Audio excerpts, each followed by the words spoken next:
Si tu veux faire des films, t'as juste besoin d'un truc qui filme. Apprends en faisant. Mais où est-ce qu'il est, ce con de Perchman? On va le faire muer. Pour des raisons de budget, la scène suivante sera entièrement bruitée à la bouche. Non, je crois que le mieux, c'est quand même que j'apprenne le texte, là, à mon avis. Oui, bah oui, je te cache pas qu'on aurait aimé que tu le fasses un petit peu avant. Bon, on va enchaîner. On peut pas forcer les acteurs à avoir du talent. Ah non, on a attendu qu'il pleuve. Plic, ploc, plic, ploc, plic, ploc. Ah, c'est comme ça qu'on fait des films. Nous sommes en 50 après JC, Jésus-Christ. En 50 après James Cameron. Tout le cinéma français est occupé par les Nepo Babies et les films de Quentin Dupieux et Danny Boone. Tout le cinéma français? Non. Un petit village d'irréductibles quinoïtes résiste encore et toujours à l'envahisseur. Bienvenue au village Kino. C'est super, je m'amuse comme un petit fou pour l'instant. Il est tôt le matin là, hein. C'est tôt là, hein. Enfin, c'est Emmerich de dos. En gros, en fait, il nous faut toujours un mec de dos à capuche qu'on va voir à des moments un peu comme ça. Et en fait, c'est le meurtrier ou j'en sais rien. En tout cas, c'est un suspect, mais on voit jamais son visage. Du coup, peu importe. Enfin, on s'est dit qu'il y aurait ça parce que comme ça, n'importe qui pourrait le faire. Donc cette personne-là est potentiellement le meurtrier. Oui, le voilà, mangeur mais de du coup, on voit jamais. Et cette personne, et la personne qui est seule sur son ordinateur. La personne du début, c'est juste une personne au début, elle entend du bruit, machin, ça peut être aussi la personne qui est morte après. D'accord, oui, ça je pense que c'est pertinent. Voilà. Ça c'est pertinent. C'est juste un peu pour démarrer, voilà. On acte maintenant que la personne qui est sur l'ordi est morte. Oui. Non mais oui, de toute façon. Scène poursuite de la caméra portée, ça c'est Mini Forest. Ensuite on disait scène poursuite avec la caméra portée, mais on sait pas parce qu'on sait pas qui est poursuivi. Enfin, faut qu'on voit qui. C'est pas grave, on fait juste une course. Oui. Nous voici à la première session du kino, que l'on appelle Icebreaking. L'icebreaking, également appelé cassage de glace, mais on préfère l'appeler Icebreaking, consiste à fabriquer un film non pas en 3 jours, non pas en 2 jours, mais en une journée. Et encore, 10 heures, même pas. De 10h à 18h. Écoute, on est sur une grosse production. On est sur un truc peut-être antiquité, voire préhistoire. Film d'époque.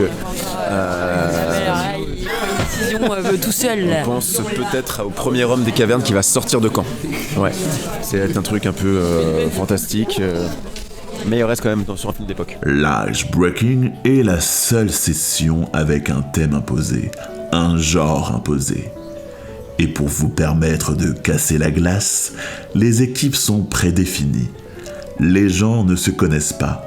Par exemple, eux, là, ils ne se connaissent pas. Et ils doivent créer un film qui sera projeté le soir même. On s'était dit un dictateur avec une coiffe. Ok, attendez, répétez. Colonial, bustier, médiéval, du pistolet vieux, Moyen-Âge, corsaire, années 70. Corsaire, donc pirate, ce que disait tout à l'heure. Ouais. Chapeau militaire YMCA. Et sublime coiffe. La coiffe, elle envoie quoi. Mais s'il y a un élément, on est vite fermé. Ok, d'accord. Donc t'as tout noté là-dessus. Et c'est-à-dire que c'est juste beaucoup de choses ou c'est vraiment un... Non, c'est pour hommes et femmes. Ils peuvent nous prêter un bon... Ouais, et puis il y a toujours moyen de tricher. Ouais. Évidemment. 17. Ouais, et c'est quoi votre projet? Ah non, époque. Vous êtes époque là tous? Toi aussi? Moi je suis pas du tout avec eux, je suis un reporter. Ah oui. Bah, t'es d'époque aussi? Ah c'est cool reportage. Non, on a juste un... Ah ça serait incroyable. Un film qui est avec des dans toutes les époques. Genre un mec qui remonte le temps. C'est pas mal. Ça peut être aussi en Asie. Parce que du coup, il y a Ouais, mais enfin, si on fait du... Comment on va pouvoir... Ok, bon. On a aussi beaucoup de chemises qui peuvent être après... 30, 70, 80. 30, 40 aussi, parce que tu nous parlais de The Artist tout à l'heure. T'as plein de trucs un peu film de guerre. Film de guerre, on va pas partir là-dedans. De toute façon, on n'a pas un film de guerre, on a un film d'époque, les gars. Ok, est-ce que vous avez fait votre tour? Là, on s'était dit un combat des époques. Ouais, chacun son époque. Et ce qui serait marrant, la morale de l'histoire, c'est que chaque époque dit ouais, regardez cette époque-là, c'est vraiment nul, c'était mieux avant, tu vois.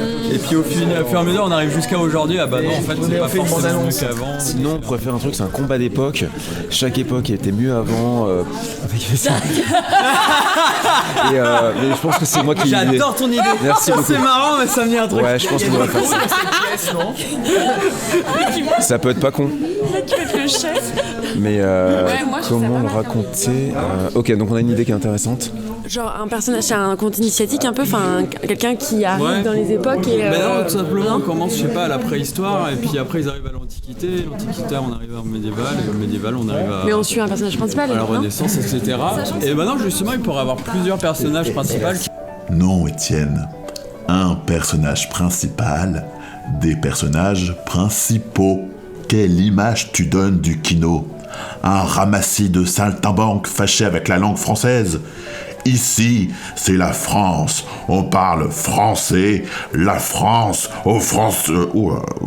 non, pas du tout. Non, ça c'était pour le podcast d'hier. Ah bon, bref. Ah oui, mais on peut pas faire une ligne narrative vraiment. Il faut il y a plus de rupture. Pourquoi on voit plusieurs époques? Parce qu'on suit quelqu'un. Parce que c'est quelqu'un qui remonte le temps. Ouais, un truc comme ça. SF. Non, mais ou alors. C'est plus tellement un film d'époque, c'est plus un film de SF. Ouais, mais ah oui. Pas forcément en lead sur chaque scène, mais qu'on soit aussi présent pour que, comme s'il y a des personnages qui. Oui, genre un suivi de même personnage, mais à travers différentes époques. Oui, parce qu'en termes de HMC, ça veut dire qu'il faut faire des allers-retours. Je vous emmerde. Mais why not, hein. Mais si on a le temps, si dans l'organisation on peut. Ok, timing. 10h47. On est à la bourre. Chacun a une époque déterminée, comme ça en termes d'HMC on est déjà placé, genre quelqu'un se place en préhistoire, quelqu'un en 70, enfin ainsi de suite. Du coup on reste sur le combat des époques. Moi je trouve ça bien. Ça me fait penser à comment il s'appelle ce film de d'Aronofsky, The Fountain, où c'est une histoire d'amour sur 3 époques différentes, à plus de dans les conquistadors, notre époque et dans le futur je crois. Et c'est la même histoire d'amour. En gros les âmes qui se retrouvent un peu plus tard et un truc d'époque un peu comme ça. Il y a Cloud Atlas aussi. Cloud Atlas aussi. T'as les mêmes acteurs. J'avais oublié, putain ce film il est trop bien. Ou alors quelqu'un qui meurt et qui doit choisir comment elle veut dans quelle époque elle veut se réincarner. Comme ça. Et donc justement il y a des gens il y a des trucs qui lui apparaissent, je sais pas comment, et les gens qui disent bah c'est mieux là dans cette époque. Ah ouais, bah là du coup on que va-t-elle choisir? Et en termes de bande-annonce, c'est peut-être pas trop compliqué justement à monter. T'as la peste. C'est ouais, au final, je finis à la peste, pleine période de la peste noire où tout le monde meurt et du coup c'est la morale, c'est que bon, bah c'est peut-être pas forcément mieux avant. Est-ce qu'on se repose là-bas et on remet ça sur... Ou alors d'abord on prend les costumes, parce que tout le monde va se ruer. D'abord les décors, les costumes. Les costumes. Okay. Et après on fait notre truc. Okay. Il y a des gens qui sont chauds pour plus d'époque que d'autres. Alors, peu importe. Moi, vu la dégaine que j'ai, peut-être un truc genre Renaissance ou années 70, quoi, je sais pas. Parce que je me vois mal années 50, quoi.